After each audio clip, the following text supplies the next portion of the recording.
Hello, everyone. Crystal here with your October 30th and 31st daily tarot reading. I hope I said those dates right. Happy Halloween. Happy Samhain. If you're celebrating November 1st, happy All Saints Day. We'll get to that later on Monday. But regardless, I hope that you find the time to connect spiritually, whether it is that you are celebrating the harvest or you celebrate a special holiday. I hope you make the best of it. I love Samhain. I love Halloween. It's one of my favorite holidays, if not maybe my favorite. Definitely one of my favorite times of the year. So let's get into this beautiful reading. So I have Saturday over here and I have Sunday over here. Okay, and for Sunday, or Saturday, I'm sorry, we have the card Paradox and we have the Page of Cups and the Four of Swords. Hey Vicky, how are you, my love? And I really was excited when I saw the Page of Cups because I knew it was a very inspiring, healthy energy for us. The Page of Cups is a young Cancer, Scorpio, Pisces energy. It is concerned with the spiritual and what is unseen, the invisible world. And as we know, Halloween is the time when the veil is the thinnest, meaning that if you want to tap into a loved one who has passed on, or if you want to show appreciation to your ancestors before you, or just anything that kicks it up for you a notch in the spiritual realm, you can definitely do so on Halloween because that is when you have the most, I guess, paranormal or spiritual interaction, which is great. And so, with the Page of Cups being present, I was listening to someone and she was talking about the energy of Pisces and how Pisces has to be careful because boundaries are very important. And it's funny because we actually have boundaries tomorrow, but it still is coming up today. And because they rule the spiritual realm, they have to know how not to accept everything, how not to allow anything in, out of being nice or, tapping too much into that energy. And of course, as we know, you let anything in, anything can happen. That's how you get taken advantage of. So luckily the Page of Cups is upright. So yes, those of you who it's for your first time celebrating a spiritual holiday, like they say, when you open up the third eye, you don't just jump in and open up the third eye. You research your different chakras, you look deeply into what they mean, and you slowly allow your body to work on opening up those chakras. You just don't go straight for the crown chakra or the third eye and then all of a sudden you might have too much of a spiritual awakening and then you don't even want to be on earth anymore. So the Page of Cups helps balance all of that intensity out by saying, look, I want everyone to have a good time today. I want everyone to connect with music and frequency and vibration. Another one of my Pisces friends who I love so much, she's very good at balancing it out. She taught me that when she's upset or mad or her children are upset, they blast the radio or a song of choice and they just dance it out. And that is so Page of Cups. So, shake it off, Taylor Swift type of energy, just getting all the bad vibes off and just embracing a good day. So I love that the Page of Cups is here saying tap into art, music, maybe do a painting session with your children if you have children, or just listen to some music and smudge and, light incense and just really feel the spiritual vibe that is present today. Now we also have the Four of Swords. So the Four of Swords actually is the card of rest, relaxation, and sickness. So if you've been dealing with any sickness, ask your spirit guides to come in and help cleanse you today. You can really see that the ancestors, God, your angels really help you if you've been dealing with anything like that, whether it's sickness or mental illness within the physical body. This can be super, super helpful to you today. But all of us should take a moment to reflect because when we are able to rest and enjoy life, I think that it's a very beautiful experience. So I love, love, love that this energy is present. So now we're going to get into this card. And just excuse me, I'm going to try to hold the camera as sturdy as I can while I read this. And it says, this card is a reminder that we hold two extremes at the same time. Sometimes we focus on things, whether internal or external, and see them as one sided. But to hold the paradox within us requires strength, to see our most brilliant qualities and our most ugly. To acknowledge that they both live within us is the gateway to growth. Carl Jung said the paradox is one of the most valuable spiritual possessions. And for anyone who does shadow work, they know this to be true. But this can also be difficult for many people if we have been raised in a rigid environment where things are viewed as black and white. It may be hard for us to accept our flaws, let alone love them. One of the best ways to slowly enter a relationship with our internal paradox is to remind ourselves that we did not create these things within us, we inherited them. It does not define us, and yet we are responsible for it. To work more deeply with paradox, you can witness yourself throughout the day. Identify what type of thoughts you have more of, positive or negative. From there, find the polar extreme. For example, you may have thought, I am so fucking lazy. Acknowledge a couple things that make that true.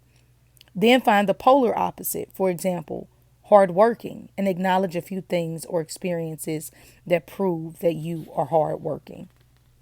Okay, so that is Halloween or Samhain. I hope that you all have an amazing Saturday. Now let's move on to Sunday. Ooh, gets a little spicy.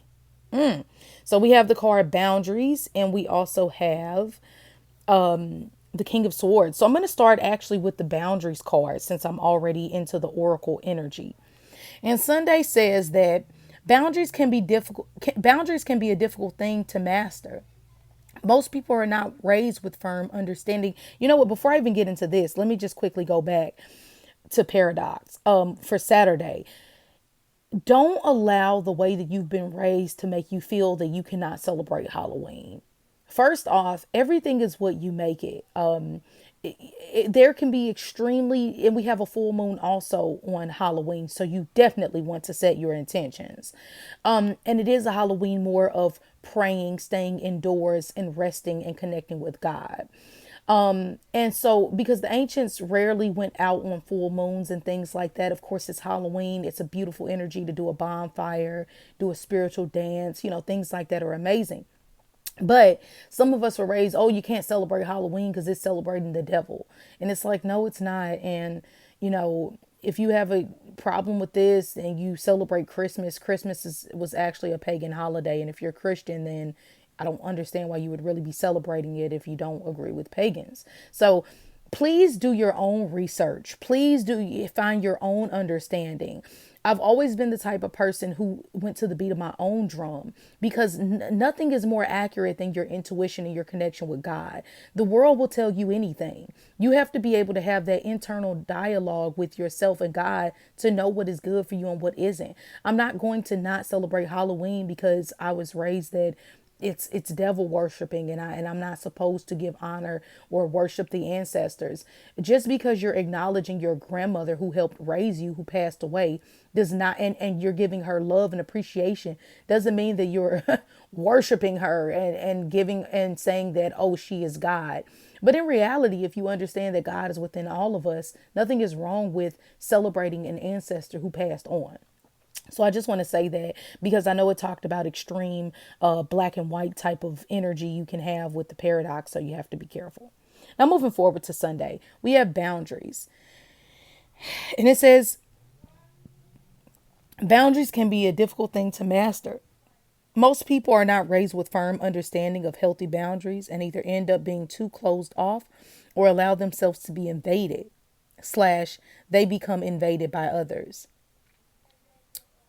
It requires balance and knowing exactly what your needs are. This card asks you to check in with yourself and see where you live on the boundary spectrum. Do you have a healthy relationship with them? Do you struggle in communicating around them? Are there any patterns that continue to crop up around boundaries in your life?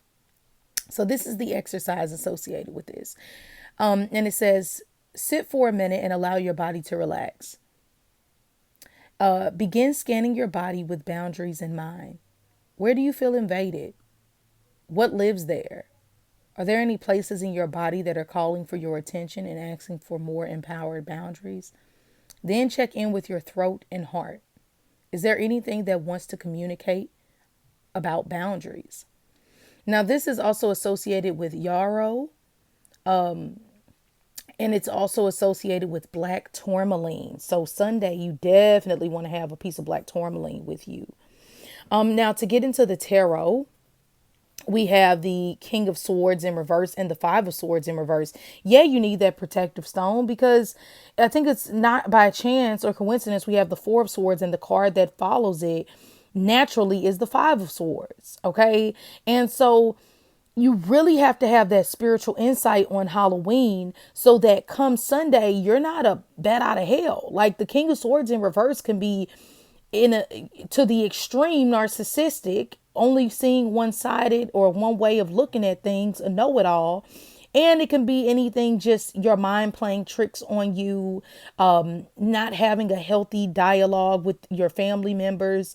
If you are a Libra, Aquarius, or Gemini, you have to be extra careful, because this King of Swords in reverse can cause you to look at the negative and ignore the energy that the paradox just gave you on Saturday, which was to find the extremes of, when you get to that unhealthy moment, find the other part of that that makes the opposite of it true.